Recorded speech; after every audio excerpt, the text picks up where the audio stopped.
Pope Francis ने समलैंगिक पुरुषों के प्रति अत्यंत अपमानजनक भाषा के इस्तेमाल के आरोपों के जवाब में माफी मांगी है। वेटिकन की ओर से जारी एक बयान में कहा गया है कि पोप का इरादा किसी को ठेस पहुंचाने का नहीं था और उन्होंने उन लोगों के प्रति खेद व्यक्त किया जिन्हें शब्द के इस्तेमाल से ठेस पहुंची है। व्हाट्सएप पर हमसे जुड़ने के लिए यहाँ क्लिक करें। रिपोर्टों से पता चलता है कि इतालवी बिशप सम्मेलन में एक सभा के दौरान पोप ने सुझाव दिया कि समलैंगिक पुरुषों को पादरी बनने के लिए प्रशिक्षण की अनुमति नहीं दी जानी चाहिए। उन्होंने कहा कि पहले से ही फ्रोसियागिन का माहौल था, जिसका अनुवाद अत्यधिक अपमानजनक गाली के रूप में होता है। हालांकि यह चर्चा एक निजी सेटिंग में हुई थी, लेकिन इसने व्यापक मीडिया कवरेज के माध्यम से ध्यान आकर्षित किया। बयान में होली सी कैथोलिक चर्च की शासी संस्था माटेओ ब्रूनी के हवाले से कहा गया है, पोप फ्रांसिस हाल ही में बिशपों के साथ उनकी बातचीत के बारे में प्रकाशित लेखों से अवगत है। बंद दरवाजों के पीछे फ्रोसियागिन का क्या मतलब है? पोप का समलैंगिकता विरोधी अपशब्द। द गार्जियन की एक रिपोर्ट के अनुसार कई इतालवी मीडिया आउटलेट्स ने दावा किया है कि पोप ने कैथोलिक सेमिनरी में समलैंगिक पुरुषों को प्रवेश देने के अपने विरोध को दोहराते हुए फ्रोसियागिन शब्द का इस्तेमाल किया, एक अश्लील इतालवी शब्द जिसका मोटे तौर पर अनुवाद फेगटनेस होता है।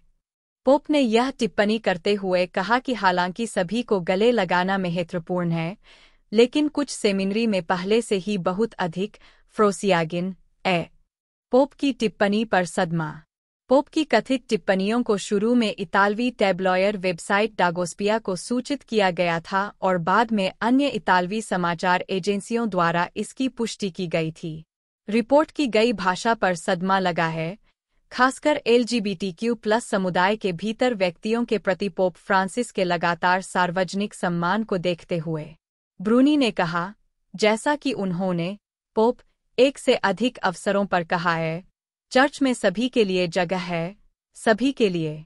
कोई भी बेकार या अनावश्यक नहीं है, सभी के लिए जगह है, ठीक वैसे ही जैसे हम हैं।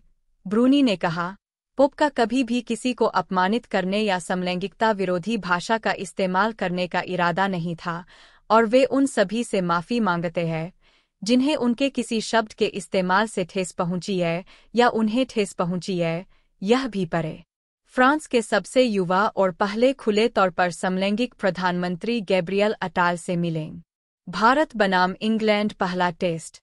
पोप ने शतक बनाने के लिए भारतीय स्पिन तिकड़ी का सामना किया। पीड़ित की कट्टरता। भाजपा ने चुनाव आयोग से पीएम मोदी पर जातिवादी गाली देने के लिए टीएमसी नेता के खिलाफ एफआईआर दर्ज करने का आग्रह किया। इंडिया ओपन 2024 पुरुष युगल फाइनल। सात्विक चिराग 3 सेट के रोमांचक मुकाबले में हारे। KKR Singtel consortium data centre प्रदाता में $1 बिलियन की हिस्सेदारी की दौड़ में सबसे आगे। IMF ने मजबूत Q1 के बाद चीन के 2024-2025 के सकल घरेलू उत्पाद की वृद्धि के पूर्वानुमान को अपग्रेड किया। शीर्ष यूरोपीय संघ के डेटा नियामक ने कहा कि प्रौद्योगिकी दिग्गज AI अनुपालन पर मिलकर काम कर रहे हैं। अभियोक्ताओं ने कहा कि पूर्व थाई पीएम शिनावात्रा पर शाही मानहानि का अभियोग लगाया जाएगा। अमेरिका ने कोविड से संबंधित साइबर धोखाधड़ी के लिए 3 चीनी 3 थाई संस्थाओं पर प्रतिबंध लगाया। पोप के प्रगतिशील रुख के समर्थकों ने लंबे समय से तर्क दिया है कि हालांकि बहुत कम मामले सामने आए हैं, कैथोलिक धर्म के भीतर समलैंगिक अधिकारों के बारे में ठोस बदलावों के बावजूद उनके नेतृत्व में चर्च के रवैये में उल्लेखनीय बदलाव आया है। अपने पोपत्व के शुरुआती दौर में जब उनसे समलैंगिक लोगों के बारे में सवाल किया गया तो उन्होंने अपने जवाब से ध्यान आकर्षित किया, मैं कौन होता हूँ न्याय करने वाला।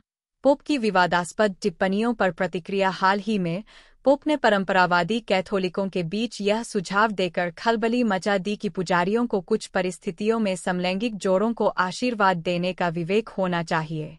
इसके अलावा वे अक्सर चर्च में समलैंगिक लोगों को शामिल करने की बात करते हैं। पोप के कुछ समर्थक, खासतौर पर स्पेनिश बोलने वालों के बीच, इतालवी बोलचाल में उनकी कभी कभार की गई गलतियों को अर्जेंटीना में इतालवी बोलने वाले घर में उनके पालन पोषण के लिए जिम्मेदार मानते हैं। उनका सुझाव है कि हो सकता है कि उन्हें इस बात का पूरा अंदाजा न हो कि उनकी टिप्पणियों से संभावित अपमान हो सकता है। हालांकि एलजीबीटी कैथोलिक अधिकार समूह डिग्निटी यूएसए की प्रमुख मैरियन डड्डीबर्ग ने कथित टिप्पणियों को चौंकाने वाला और आहत करने वाला माना, खासतौर पर समलैंगिक पुजारियों के लिए जिन्होंने ईमानदारी से चर्च की सेवा की है। समाचार एजेंसी सिन्हुआ ने उनके हवाले से कहा, दुर्भाग्य से, भले ही मजाक के तौर पर कहा गया हो, पोप की टिप्पणी समलैंगिक विरोधी पूर्वाग्रह और संस्थागत भेदभाव की गहराई को उजागर करती है, जो अभी भी हमारे चर्च में मौजूद है।